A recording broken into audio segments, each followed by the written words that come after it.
नमस्कार and welcome you to world affairs. मैं हूं प्रशांत धवन। नाउ रिसेंटली आपने बहुत से आर्टिकल्स देखे होंगे जहां पर यह लिखा है कि यूनाइटेड नेशंस की जनरल असेंबली में इंडिया ने एक ऐसा वोट कर दिया जिससे रशिया का प्रस्ताव रिजेक्ट हो गया।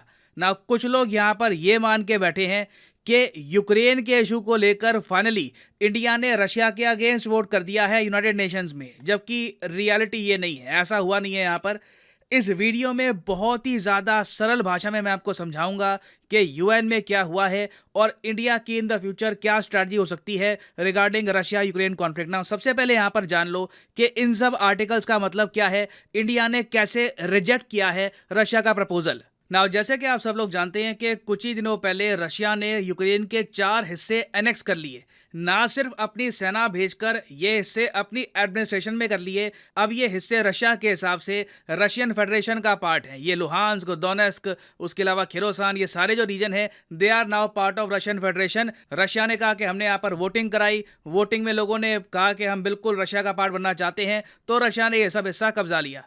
अब यूक्रेन समेत कई देश ये गए यूनाइटेड नेशंस में और यहाँ पर डिसाइड किया गया कि यूनाइटेड नेशन सिक्योरिटी काउंसिल में नहीं, जनरल असेंबली में एक बड़ी वोटिंग करवाएंगे और पूरी धरती में जो भी देश हैं सबसे पूछेंगे कि जो रशिया ने किया है क्या ये ठीक है या फिर नहीं। अगर आप यहाँ पे ये जानना चाहते हैं कि यूनाइटेड नेशंस के सिक्योरिटी काउंसिल में ये सब वोटिंग क्यों नहीं हुई, क्योंकि सिक्योरिटी काउंसिल में रशिया के पास वीटो है। रशिया एक स्थायी मेंबर है यूएन सिक्योरिटी काउंसिल का, तो सिक्योरिटी काउंसिल का यहाँ पे कोई रोल था ही नहीं। तो सीधा यहाँ पर बात पहुंची यूएन जनरल असेंबली में, जहाँ पर 193 मेंबर कंट्रीज हैं। अब रशिया को एक बात का अच्छे से आइडिया लग चुका है कि हाल ही में जो रशिया ने रिटेलिएशन करी है यूक्रेन के अगेंस्ट, जिस तरीके से रशिया ने 75 मिसाइल बरसाए यूक्रेन के ऊपर, अब तो बताया जा रहा है कि एक्चुअल नंबर 80 के आसपास का था। लगातार बहुत सारे मिसाइल बरसाए, कई यूक्रेनियंस को मारा, चाहे वो बदले की भावना में भी क्यों ना किया हो कि रशिया के ब्रिज पर ब्लास्ट हुआ है तो उसके रिस्पॉन्स में रशिया ने मिसाइल बरसाए। दुनिया भर में आज के समय रशिया को कंट्रीज पॉजिटिव व्यू में नहीं देख रहे। ज्यादातर जो देश है दुनिया में वो रशिया को देख रहे हैं एक अग्रेसिव कंट्री की तरह, और ये एक ऐसी इमेज है जिसकी वजह से एक कंट्री इंटरनेशनली आइसोलेट, तन्हा हो सकता है। यूक्रेन की भी आज के समय कोशिश यही है कि रशिया को आइसोलेट कर दिया जाए इंटरनेशनली मिसाइल स्ट्राइक्स के बाद। तो रशिया को एक बात का आइडिया बिल्कुल प्रॉपरली था कि अगर यूनाइटेड नेशंस के जनरल असेंबली में वोटिंग हो गई, 193 कंट्रीज ने वोटिंग कर दी कि रशिया ने जी ये इलाके कब्जा कर ठीक किया, गलत किया, तो वहां पे रशिया की बड़ी हार होगी। बहुत से देश कहेंगे कि रशिया ने जिस तरीके से यूक्रेन का हिस्सा कब्जाया है ये गलत है, और बहुत कम कंट्रीज होंगे जो रशिया के समर्थन में आएंगे। ऑलमोस्ट आप कह लीजिए रशिया की बेइज्जती हो जाएगी। और इस सब को अवॉइड करने के लिए रशिया ने एक सॉल्यूशन निकाला। रशिया ने यहाँ पर यूएन की जनरल असेंबली में ये कहा कि चलो ठीक है, वोटिंग करवानी है ना, करा लो, ठीक है, कोई दिक्कत नहीं है, मगर हम लोग ये चाहते हैं कि वोटिंग ना सीक्रेट बैलेट में हो। अब जैसे हम और आप जब वोट करने के लिए जाते हैं भारत में, हमारा वोट सीक्रेट रहता है ना, मुझे नहीं पता कि आपने किसको वोट किया है, आपको नहीं पता कि मैंने किसको वोट किया है। तो वैसा ही सिस्टम रशिया चाहता था यहाँ पर कि ठीक है वोटिंग हो जाए, मगर वोटिंग के रिजल्ट में ना ये नहीं दिखाया जाए कि जी नंबर्स क्या थे, किस कंट्री ने कितना वोट किया है। सीधा सीधा ये दिख जाए कि जी ठीक है रशिया की हार हुई है, यूक्रेन की यहाँ पर जीत हो गई, कंट्रीज यूक्रेन के पक्ष में है। तो सिंपल भाषा में रशिया को हार दिख रही थी, मगर रशिया ने कोशिश करी कि ये हार बहुत ज्यादा खराब ना दिखे, रशिया की इमेज इंटरनेशनली और ज्यादा हर्ट ना हो, और ये ना दिख जाए कि इंडिया, चाइना जैसे देशों ने भी एक बार को रशिया के अगेंस्ट वोट किया या फिर रशिया के समर्थन में वोट करने के लिए नहीं आए। अब रशिया ने जब ये प्रस्ताव रखा ना सीक्रेट बैलेट का, तो एक छोटा सा देश है अल्बेनिया, अल्बेनिया खड़ा हो गया। अल्बेनिया ने यहां पर कहा कि किस बात का सीक्रेट बैलेट, कोई सीक्रेट बैलेट नहीं होगा।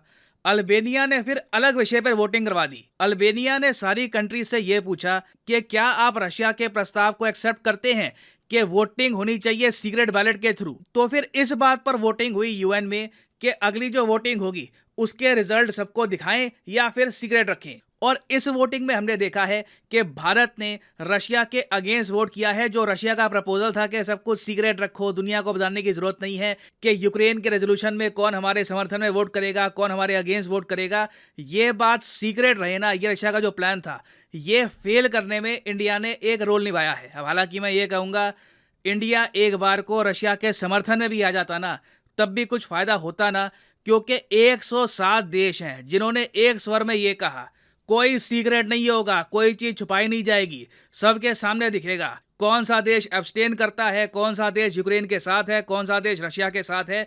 It will be in front of the whole world. सिर्फ 13 देश थे जिन्होंने नो वोट किया कि नहीं रशिया ठीक कह रहा है, सीक्रेट रहनी चाहिए ये बात, और बाकी 39 कंट्रीज ने तो एब्सटेन ही कर दिया। और इंटरेस्टिंगली आप देखोगे चाइना उन 39 कंट्रीज में है, चाइना ने यहाँ पर एब्सटेन कर दिया, इवन पाकिस्तान ने यहाँ पर एब्सटेन किया है, और मोस्टली आप देखोगे ज़्यादातर जो एशियन कंट्रीज हैं सब ने एब्सटेन ही किया है। बट रशिया के लिए यहाँ पर सैड बात ये थी कि कई जो ब्रिक्स देश हैं जैसे कि ब्राजील, इंडिया, इन कंट्रीज ने रशिया के प्रस्ताव को सपोर्ट नहीं किया। ना इंडिया के पर्सपेक्टिव से आप अगर सोचो तो इंडिया ने हमेशा से ये कहा है कि यूएन में जिस विषय पर भी वोटिंग होगी ना, ये दुनिया के सामने होगी, सबको दिखाया जाएगा कि किसने कहाँ पर वोट किया है, किसने यहाँ पर कैसे वोट किया है, कोई चीज़ छुपी नहीं रहेगी।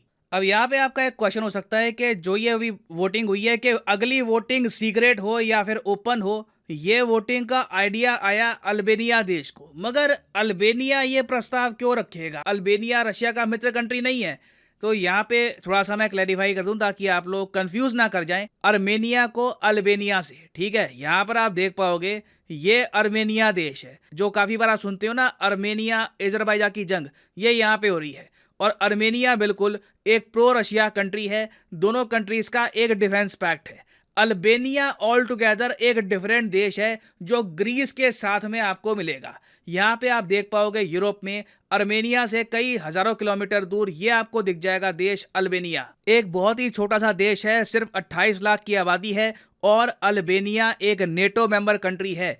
इसलिए अल्बेनिया खुल के यहाँ पर रशिया के सामने आया, और रशिया का जो प्रस्ताव था कि सीक्रेट वोटिंग करवा लो, इस प्रस्ताव को तोड़ने में, इस पूरे आइडिया को डिस्ट्रॉय करने में अल्बेनिया ने क्रिटिकल रोल यहाँ पर निभाया है। और अब होगा क्या कि अब फाइनली वोटिंग होगी इस बात को लेकर कि रशिया ने जो यूक्रेन का ये हिस्सा कब्जा लिया है, और रशिया कह रहा है कि ये रशियन फेडरेशन का पार्ट है। यूनाइटेड नेशंस जनरल असेंबली इस बात से एग्री करती है, डिसएग्री करती है, सबके सामने प्रॉपर डिटेल आएंगे किस कंट्री ने रशिया का समर्थन किया, इस इंपॉर्टेंट वोट में कौन सा कंट्री रशिया के अगेंस्ट गया।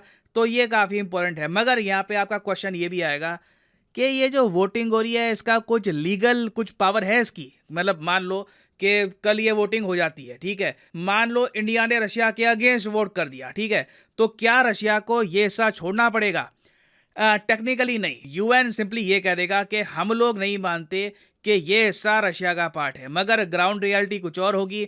रशियन फोर्सेस यहाँ पर बनी रहेगी, रशिया यहाँ पे अपने स्कूल्स, अपने एजुकेशन सेंटर, अपना कम्युनिकेशन वगैरह सब कुछ यहाँ पे स्थापित कर देगा, और रशिया बेसिकली इस लैंड को कंट्रोल करेगा। बस इंटरनेशनल कम्युनिटी नहीं मानेगी कि यूक्रेन ये लैंड खो चुका है। और अब मैं वैसे आपको ये बता दूं कि रशिया बहुत ही क्लोजली देखेगा कि इंडिया का अगला वोट कौन सा होता है। इंडिया ऑलरेडी रशिया के अगेंस्ट एक वोट कर चुका है। रशिया जो चाहता था कि सीक्रेट रहे, इंडिया ने एग्री नहीं किया रशिया के साथ।